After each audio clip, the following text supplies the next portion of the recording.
ಆಕಾಶರಾಯ ಹಾಗೂ ಧರಣಿದೇವಿಯರ ಮಗಳಂತೆ ಇವಳ ಹೆಸರು ಪದ್ಮಾವತಿ ಅಂತೆ. ಆಹಾ. ಅವಳನ್ನು ಕಂಡಾಕ್ಷಣ ಈ ಶ್ರೀನಿವಾಸನ ಬದುಕಿನಲ್ಲಿ ಮದುವೆ ಅಂತ ಆಗುತ್ತಿದ್ರೆ ಅವಳನ್ನೆಂದಾಗಿ ಭಾವಿಸಿದ್ದೇನೆ. ನನಗೊಂದು ಉಪಕಾರ ಮಾಡ್ತೀರಾ? ಏನು ಮಗು? ತೋಂಡಾ ದೇಶಕ್ಕೆ ಹೋಗಿ ಹೆಣ್ಣು ಕೇಳಿಕೊಂಡು ಬರ್ತೀರಾ ತಾಯಿ? ಕಂದ ಅಮ್ಮ, ಪ್ರಾಯ ಸಮರ್ಥರಾಗಿ ಬೆಳೆದಿರುವಂತಹ ನಿನಗೆ ಮದುವೆ ಎನ್ನುವಂತಹ ಮಂಗಳ ಕಾರ್ಯವಾಗಬೇಕು. ಈ ಹೊತ್ತಿನಲ್ಲಿ ನೀನು ಬಯಸಿದಂತಹ ಹೆಣ್ಣು ಅಂತ ಹೇಳಿದ್ರೆ ಅದು ಗಗನ ಕುಸುಮ. ಶ್ರೀಮಂತರ ಮನೆತನದಲ್ಲಿ ಹುಟ್ಟಿ ಬೆಳೆದಂತಹ ರಾಜಕುಮಾರಿಯನ್ನ ಬಯಸಿದೆಯಾ? ಅವಳು ಪದ್ಮಾವತಿ. ತೋಂಡಾ ದೇಶಕ್ಕೆ ನಾನು ಹೋಗಬೇಕು. ವಧುವನ್ನ ಕೇಳುತ್ತೇನೆ. ಒಂದೊಮ್ಮೆಗೆ ಮಹಾರಾಜ ಮಗಳನ್ನು ಕೊಡ್ತೇನೆ ಹಾಗೆ ಒಪ್ಪಿಕೊಂಡಂತಾದ್ರೆ ನಿನ್ನ ಕಲ್ಯಾಣ ವೈಭವದಿಂದ ನಡೆಯಬೇಕು. ವೆಚ್ಚಕ್ಕೆ ಏನು ಮಾಡೋಣ? ಅಮ್ಮ, ಮಗನ ಮದುವೆಯನ್ನು ಅದ್ದೂರಿಯಾಗಿ ಮಾಡಬೇಕಿರುವಂತ ಕನಸನ್ನು ಕಾಣ್ತಾ ಇದ್ದೀನಿ. ಖಂಡಿತ. ಸಾಧಾರಣ ಎಷ್ಟು ಬೇಕಾಗಿರ್ತಾರೆ?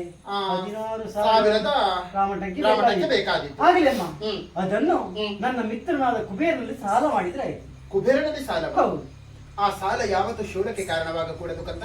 ಅದನ್ನು ತೀರಿಸುವ ವಿಧಾನ ಹೇಗೆ ಮಗು? ಅದನ್ನು ನಾನು ಹೇಳ್ತೇನಮ್ಮ. ಏನು? ಇವತ್ತು ನಿಮ್ಮ ಮಗ ಶ್ರೀನಿವಾಸ ಬಡವನಾಗಿರಬಹುದು. ಹೌದು. ಮುಂದೊಂದು ದಿನ ಶ್ರೀಮಂತನಾಗಿ ಕಾಣಿಸಿಕೊಳ್ಳುತ್ತಿದ್ದಾರೆ. ಯಾವ ರೀತಿ?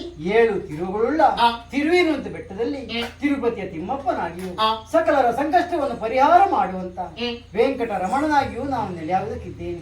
ಆ ಹೊತ್ತಿನಲ್ಲಿ ನನ್ನನ್ನು ಕಾಣುವುದಕ್ಕಾಗಿ ಅದೆಷ್ಟೋ ಮಂದಿ ಭಕ್ತಾದಿಗಳು ಬರ್ತಾರೆ. ಬರುವಾಗ ಕಾಣಿಕೆಯನ್ನು ಹೊತ್ತು ತರ್ತಾರೆ. ತಂದಂತ ಕಾಣಿಕೆಯನ್ನು ನನ್ನ ದೇಗುಲದಲ್ಲಿ ಉಂಡಿ ಹಾಕ್ತಾರೆ.